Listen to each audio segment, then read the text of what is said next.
তেঁতুল পাতা ধারাবাহিকের আজকের পর্বে আমরা দেখতে পাবো যে ধারাবাহিকের শুরুতেই আমরা দেখতে পারি ঝিল্লি তার বড় মার সাথে লুচি বানাচ্ছে। তখন তার শাশুড়ি এসে বলে, হলো লুচি বানানো?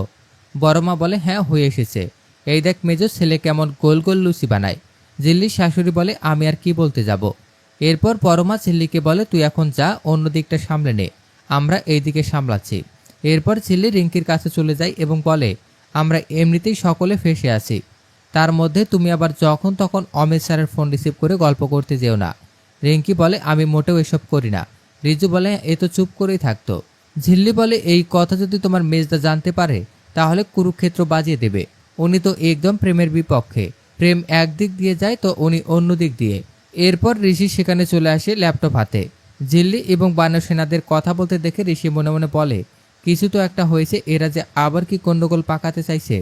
ঋষিকে ল্যাপটপ হাতে উঠোনে দেখে তার কাকা বলে, কিরে এখানেও কাজ করবি নাকি তোর বউকে চোখে হারাচ্ছিস? ঋষি কথাটা এড়িয়ে অন্যদিকে যায়। ঠিক তখন ঝিল্লি চলে আসে সেখানে।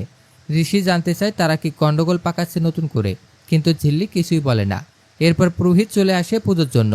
একে একে পুজোর নিমন্ত্রিত লোকজন আসতে থাকে। রানা তার মায়ের কাছে এসে বলে, এবারের পুজোর দক্ষিণা আমি দিতে চাই। এই বলে সে তার মায়ের হাতে টাকা দেয়।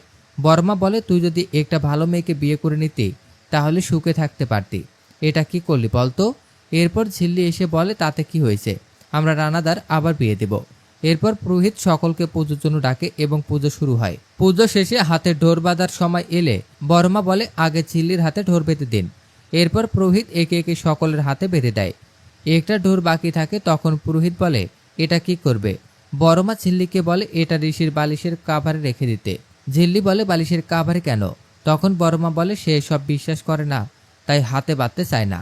আমরা কখনো পারিনি, তাই বালিশে রেখে দেই। এরপর ঝিল্লি বলে, এটা বললে তো হবে না, হাতে বাঁধতেই হবে। এই বলে সে ডোরাটা নিয়ে রুমে চলে যায়। এরপর আমাদের ঋষির রুমের দৃশ্য দেখানো হয়। ঝিল্লি ঋষির জন্য ডোর নিয়ে এসেছে। তখন ঋষি বলে, সে বাঁধবে না, সে এসবে বিশ্বাস করে না। ঝিল্লি বলে, আমি জানি আপনি এসবে বিশ্বাস করেন না, কিন্তু আপনি তো আমাকে বাঁচাতে কৃষ্ণ এর মন্দিরে গিয়েছিলেন, বিশ্বাস না করলে কেন গেছেন? তাছাড়া আপনি এটা বাঁধলে বড়মা এবং আন্টির ভালো লাগবে। এরপর ঋষি রাজি হয়ে যায়। তখন ঝিল্লি ঋষির হাতে সুতোটা বেঁধে দেয়। ওই সময় বাইরে তাকে ডাকে। তাড়াহুড়ো করে সুতো বাঁধতে গিয়ে ঝিল্লি খেয়াল করে তার হাতে সুতোর সাথে ঋষি সুতো বেঁধে ফেলেছে। তাই সে আর উপায় না দেখে ওই অবস্থায় ঋষিকে নিয়ে বাইরে যায়। ঋষি এবং ঝিল্লিকে এ অবস্থায় দেখে সকলে অবাক হয়ে যায়। রিঙ্কি এবং রিজু টিটকারি মারে অবশেষে সুতোটা বেঁধেই ফেলল।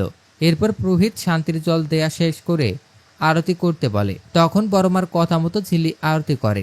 আরতি শেষে ঝিল্লি প্রদীপটা ঠাকুরের সামনে রেখে প্রদীপের তাপ নিতে যাবে, ঠিক তখন ওই প্রদীপ নিভে যায়।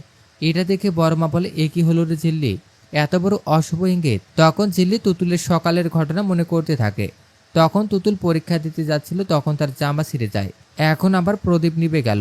এ নিয়ে দুশ্চিন্তায় পড়ে যায় ঝিল্লি। সে বলে, তুতুলের কিছু হলো না তো?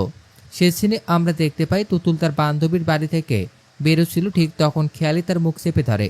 তুতুল অনেক ভয় পেয়ে যায়, চিৎকার করতে থাকে। তখন বাবু এবং বাকি গুন্ডারা বের হয়ে আসে। তুতুল বলে, আমাকে ছেড়ে দাও, কেন তোমরা এমন করছো? বাবুও বলে, আমাকে চর মেরেছিলি, তার বদল সিঁদুর পাবি। এই কথা শুনে তুতুল ভয় পেয়ে যায় এবং বলে, না, এটা হতে পারে না।